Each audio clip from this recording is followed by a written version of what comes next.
Alexandra Cédreau, infirmière libérale dans son cabinet, l'image est rare. Sur les 25 patients en moyenne qu'elle voit chaque jour, aucun en effet ne se déplace. Beaucoup entre 90 et 98 ans. Donc au cabinet, c'est pas possible, hein. C'est beaucoup des personnes dépendantes à domicile.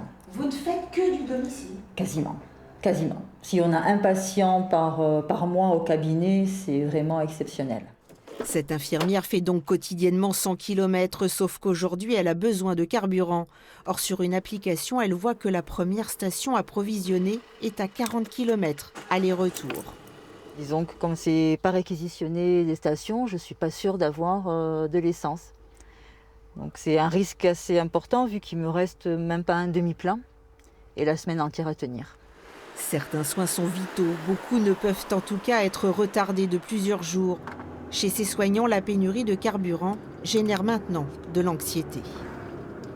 On a l'obligation de continuer les soins, donc on ne peut pas arrêter comme ça du jour au lendemain. Mais si je ne peux pas circuler, je fais comment?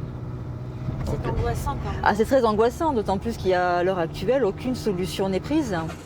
Voici la très longue file d'attente de la station-service la plus proche de Castagnier. Les autres sont vides. Si une priorité pour les soignants n'est pas mise en place, la profession prendra des mesures. On va envoyer un mot d'ordre de hospitaliser les patients si les infirmières n'ont plus de carburant et ne peuvent pas assurer la continuité des soins, et surtout de ne pas reprendre de nouveaux patients au risque de ne pas pouvoir les mettre en sécurité en ne pas assurant les soins parce qu'il n'y a plus de carburant.